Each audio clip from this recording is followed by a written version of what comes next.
Good morning class. कल हमने यहाँ तक इंडिकेटर डायग्राम तक कर लिया था आइसोबारिक के। आज हम करेंगे फर्स्ट लॉ ऑफ थर्मोडायनेमिक्स।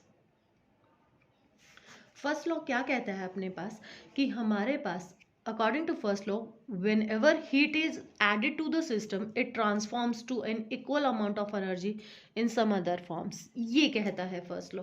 तो यहाँ पर जो हीट अप ऐड की हमने, जो हीट उसमें ऐड की, मान लो मैंने उसको डिनोट कर दिया किससे, ड्यू डी क्यू से। जो हीट मैंने सप्लाई की है to the system by surrounding, by environment और बाय अदर एक्सटर्नल एजेंसीज, तो अपने पास ये जो हीट है, ये हीट अपने पास क्या करेगी, वर्क डन और प्लस उसकी इंटरनल एनर्जी को बढ़ाने में क्या करेगी, काम करेगी। दैट मीन्स कि अब यहाँ से इसको कैसे डिफाइन करेंगे, the first law of thermodynamics, the energy d q supply to a system increase partially the internal energy of the system and the rest is spent in the work done on the environment.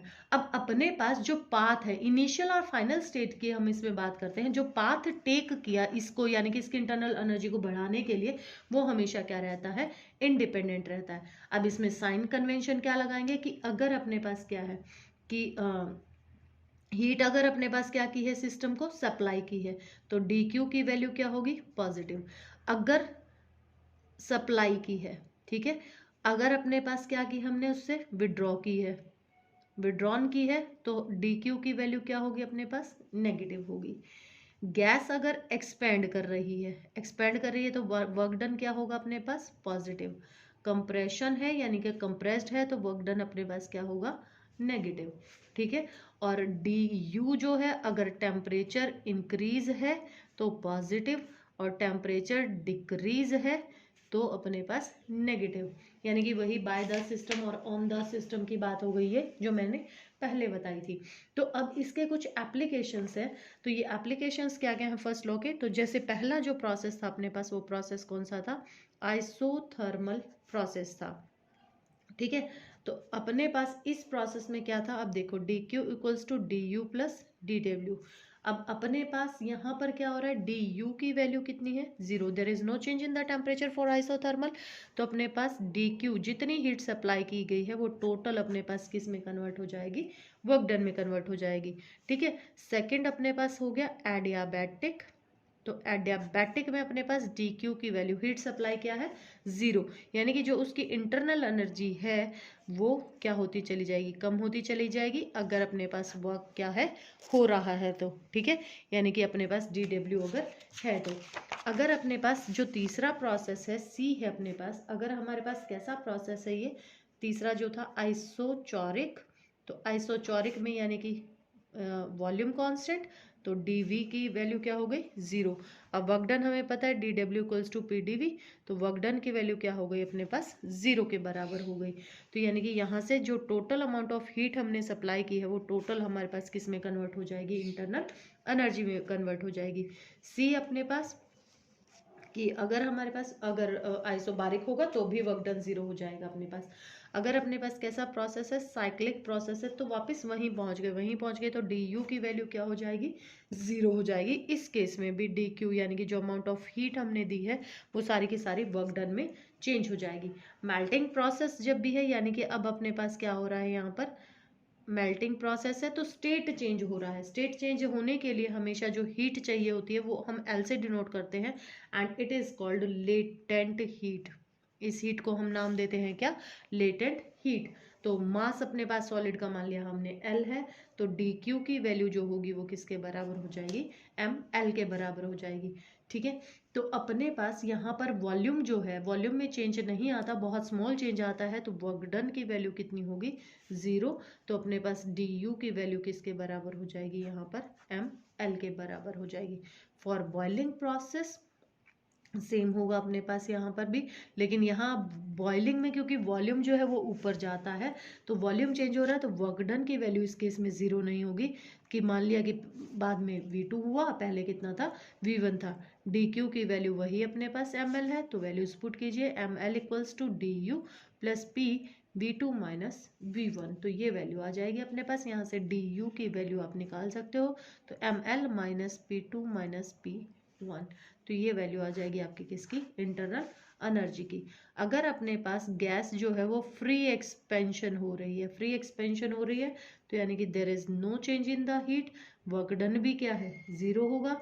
तो d u equals to d q minus d डब्ल्यू equals to zero. तो ये values अपने पास क्या आ जाएंगी, zero आ जाएंगी। अब एक नेक्स्ट अपने पास जो इम्पॉर्टेंट फॉर्मूला है दैट इज कॉल्ड रिलेशन निकालेंगे। अब हम यहाँ पर जो गामा हमने कहा था स्पेसिफिक हीट कैपेसिटीज का एक रिलेशन निकालेंगे। तो ये हमारे पास क्या कहलाता है, इसको स्पेशल नाम दिया गया है मेयर्स फॉर्मूला। तो मेयर्स फार्मूला क्या है अपने पास, कि हमने मान लिया कि हमारे पास कोई गैस है, वो हमने एक सिलेंडर में फिटेड की है और परफेक्टली फ्रिक्शनलेस पिस्टन हमने उस पर लगाया है। तो इनिशियली उसका जो प्रेशर था वो वी पी था, वॉल्यूम वी था और टेम्परेचर कितना था, टी था। ठीक है, तो अपने पास हमने उसको हीटअप किया फॉर द कांस्टेंट वैल्यू, जब तक कि अपने पास टेम्परेचर में जो चेंज आया वो कितना हो गया, डी टी हो गया। तो यहाँ से अपने पास जो हीट हमने सप्लाई की वो किसके बराबर होती है, C V at constant volume, when हम मास ले रहे हैं उसका, और टेम्परेचर कितना होता है, डी टी। एक फॉर्मूला होता है अपने पास M S T, mass, specific heat capacity and temperature. तो ये स्पेसिफिक हीट कैपेसिटी हम एट वॉल्यूम ले रहे हैं। अब क्योंकि मैंने कहा कि वॉल्यूम में चेंज नहीं आया, तो डी डब्ल्यू इक्वल्स टू किसके बराबर होगा, p D we equals to zero. तो डी क्यू फर्स्ट लॉ लगाएं, d q equals to d u plus d डब्ल्यू। तो डी क्यू की वैल्यू क्या थी, सी डी वी, और इसकी वैल्यू कितनी थी, डी यू, और ये क्या हो गया, जीरो। तो यानी कि यहाँ से डी यू की वैल्यू हमारे पास किसके बराबर आ गई, सी वी डी टी। एक वैल्यू आ गई अपने पास ये। अब सेकंड, जब अगर हम प्रेशर कांस्टेंट कर दें तो वैल्यू हम रख लें कि यहाँ heat capacity d q dash से डिनोट कर दूं, तो C P D T for same. और अपने पास अब की बार वर्क डन जीरो नहीं होगा, तो डी डब्ल्यू इक्वल्स टू, क्योंकि प्रेशर कांस्टेंट और वॉल्यूम में चेंज आ रहा है, तो यानी कि डी यू डैश जो होगा अपने पास किसके बराबर, फर्स्ट लॉ लगाओ, d q dash plus d u equals to d डब्ल्यू डैश। यहाँ पर अब वैल्यू पुट कीजिए, यहाँ वैल्यू पुट करी, C P D T equals to d u dash plus d डब्ल्यू की जगह पर अब मैं पुट कर दूं क्या, p v p D v, ये वैल्यू मैंने पुट कर दी। ठीक है, अब अपने पास ये वैल्यू, यहाँ से किसकी वैल्यू निकाल लूँ मैं, वैल्यू निकालूं किसकी, डी यू डैश की। तो d u dash equals to C P D T minus of P D v, ये वैल्यू आ गई अपने पास किसकी, डी यू डैश की। अब क्योंकि अपने पास जो राइजिंग टेम्परेचर है वो सेम होगा, दोनों में सेम होगा अपने पास, दोनों ही केसेस में हमने सेम अमाउंट तक इंक्रीज किया, डी टी लिया हमने। तो दैट मीन्स हमने क्या कहा था कि इंटरनल एनर्जी जो है वो किस पर डिपेंड करती है, टेम्परेचर पर। तो अपने पास ये दोनों भी क्या होंगे, बराबर। तो इस इक्वेशन को और इस इक्वेशन को हम क्या कर देंगे, इक्वेट कर देंगे। तो हमारे पास जो इक्वेशन आएगी वो क्या आ जाएगी, C V D T equals to C P D T minus of P D V. अब इसकी जगह पर हम क्या रख सकते हैं, इसकी जगह पर हम वैल्यू पुट कर सकते हैं क्या, according to ideal gas equation, P V equals to R T और P D we equals to R D T. यहाँ पुट कर दो, तो C P D T equals to C V D T minus R D T. D T throughout common लेके क्या हो जाएगा, cancel, are को इधर ले जाओ, तो R is equal to C p minus C v and it is called Mayer's formula. तो अगर अपने पास यहाँ पर अगर हम क्या लेते हैं, मॉलिक्यूलर लेते हैं, मॉलिक्यूलर मास लेते हैं, तो सी पी बाय एम हो जाएगा। मॉलिक्यूलर हीट कैपेसिटी लेंगे तो उसको स्मॉल से डिनोट कर देंगे, यहाँ जैसे हमने कैपिटल से डिनोट किया हुआ है। ठीक है, अगर अब मैं यहाँ पर कहूँ कि मेरे पास क्या था कि अलग अलग नंबर ऑफ मोल्स थे और उन गैसेस को मैंने क्या कर दिया है, उन गैसेस को मैंने मिक्स कर दिया है, तो मिक्सचर के लिए अपने पास जो वैल्यू है वो किस तरीके से आएगी। तो अपने पास सी वी निकाल रही हूँ मैं किसके लिए, for a mixture of gas. Mixture of gas के लिए अगर मैं ये निकालूं तो अपने पास क्या वैल्यू आ जाएगी, मान लिया मैंने पहले ये कैपेसिटी थी और फिर अपने पास जो हीट कैपेसिटी हो गई वो ये हो गई। इसके लिए नंबर ऑफ मोल्स N1 थे, इसके लिए नंबर ऑफ मोल्स कितने थे, N2 थे। जो राइज किया हमने टेम्परेचर वो कितने तक राइज किया, dt तक। तो du1 की वैल्यू क्या आ जाएगी, N1 CV1 into D T, du2 की वैल्यू क्या आ जाएगी, N2 CV2 into D T. अब दोनों को मिला दिया है तो यानी कि टोटल इंटरनल एनर्जी क्या हो जाएगी दोनों गैसेस का जो मिल जाएगी ये अपने पास।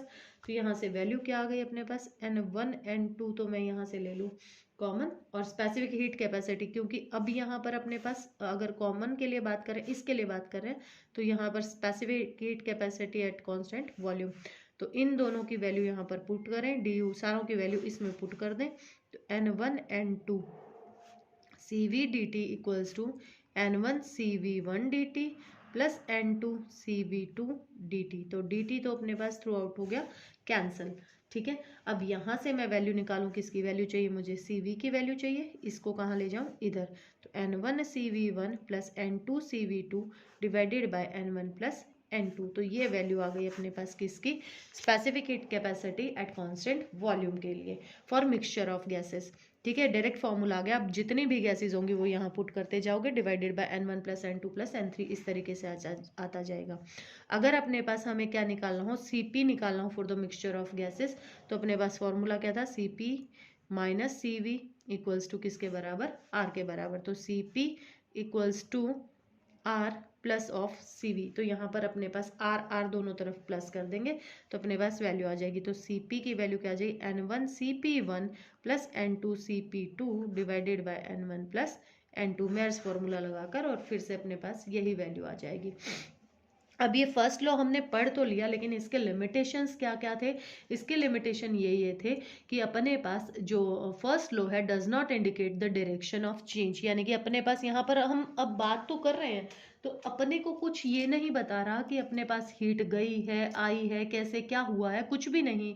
अपने को इन्फॉर्मेशन है किस डायरेक्शन में चेंज हो रहे हैं, ये हमें नहीं पता है। सेकंड जो था कि किस एक्सटेंट तक चेंज हो रहे हैं, यानी कि अपने पास क्या उनका एक्सटेंशन होगा या क्या उनका कंप्रेशन होगा, कहाँ तक वो चेंज होंगे, ये भी फर्स्ट लॉ हमें इस बारे में कोई भी आइडिया नहीं देता है। और जो फर्स्ट लॉ ऑफ थर्मोडायनेमिक्स है वो कोई भी इंफॉर्मेशन नहीं देता है about the source of the heat, कि किससे हीट आई है, कि बॉडी हमारे पास उसके साथ सराउंडिंग में कोल्डर थी, हॉटर थी, या किस तरीके से थी, और हीट हमारे पास किस डायरेक्शन में क्या कर रही थी, फ्लो कर रही थी। तो ये हमारे पास क्या था, फर्स्ट लॉ था। अब अपने पास हम करेंगे क्या, बीच में ये आपके कारनोट आती है, ये आपका सारा का सारा प्रोसेस कट गया, हीट इंजन कट गया, ये सारा का सारा कट गया आपका। तो इसमें अब अपने पास जो है वो है थर्मोडायनेमिक्स का सेकंड लॉ। सेकंड लॉ क्या कहता है अपने पास, इस लॉ को क्या कहते हैं हम, इम्पॉसिबल लॉ के नाम से भी जानते हैं। और ये क्या कहता है अपने पास, this principle which disallow certain phenomena consist with the first law of thermodynamics is known as the second law of thermodynamics. तो इसमें अपने पास जो पहली स्टेटमेंट आई थी वो प्लैंक्स, केल्विन प्लैंक्स स्टेटमेंट आई थी। तो क्योंकि ये दोनों इक्वेशन इम्पॉसिबल से शुरू थी, इसीलिए इसको इम्पॉसिबल लॉ भी कहते हैं। It is impossible to construct a heat engine which would absorb heat from a receiver and convert 100% to the heat absorbed into work done. यानी कि जो हमने कहा था कि अपने पास क्या होगा, क्या कह रहा है ये, कि केल्विन ने क्या कहा था कि जैसे अपने पास हमने कोई हीट सप्लाई की और वो heat as it is system ले ले सारा का सारा, और उस टोटल अमाउंट ऑफ हीट को वो किस में कन्वर्ट कर दे, वर्क डन में कन्वर्ट कर दे, तो ये ऐसा करना इम्पॉसिबल है। यानी कि अपने पास जो अमाउंट ऑफ हीट हम दे रहे हैं वो अमाउंट ऑफ हीट किसी और एनर्जी में चेंज होगी और टोटल वो वर्क डन में चेंज नहीं होगी। जैसे देखो, अगर मैं आपको एक एग्जांपल दूं कि अपने पास अगर जैसे फैन ही हम चला रहे हैं, तो फैन हमने चलाया तो हम इलेक्ट्रिकल एनर्जी दे रहे थे, तो वो पूरी की पूरी इलेक्ट्रिकल एनर्जी आपकी मैकेनिकल में चेंज नहीं हो रही, क्योंकि काम तो अपना क्या है कि पंखे को चलाना है। तो वो पूरी की पूरी मैकेनिकल में चेंज नहीं हो रही, जबकि वो हीट में भी क्या हो रही है, चेंज हो रही है, पंखा गर्म भी हो रहा है साथ साथ। तो दैट मीन्स कि वो गर्म, पंखे के गर्म होने का हमें कोई यूज नहीं था, तो वो टोटल वर्क डन में कन्वर्ट नहीं होती, किसी न किसी और एनर्जी में भी चेंज होती है। दूसरा अपने पास था कैल्सियस स्टेटमेंट थी। इसने क्या कहा था, it is impossible to design a self acting machine unaided by an external agency which would transfer heat from lower body temperature to higher body temperature।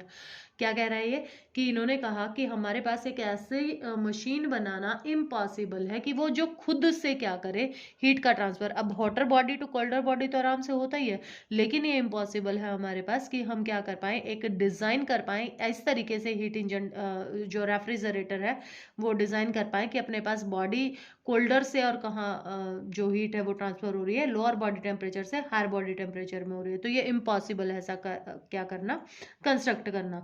तो अपने पास जैसे फ्रिज है, तो फ्रिज में भी हम क्या कर रहे हैं, चीज़ों को ठंडा कर रहे हैं। तो ये इम्पॉसिबल है कि अगर हम उसको एक्सटर्नल एजेंसी, यानी कि अगर हम उसको क्या ना दें, इलेक्ट्रिसिटी ना दें, तो फ्रिज अपने आप चीज़ों को क्या कर देगा, ठंडा कर देगा, यानी कि वहां से अपने पास हॉटर बॉडी से कोल्डर कर देगा उनको। तो टेम्परेचर वहां से निकल कर और कहाँ जाना चाहिए, बाहर जाना चाहिए। तो ये इम्पॉसिबल है। तो इसके साथ ही आपकी 8th यूनिट जो है वो खत्म होती है, और इसके बाद हम करेंगे काइनेटिक थ्योरी, 9th यूनिट करेंगे। इसमें अगर आपको कोई भी प्रॉब्लम हो तो आप मुझसे पूछ सकते हैं मेरे व्हाट्सएप पे।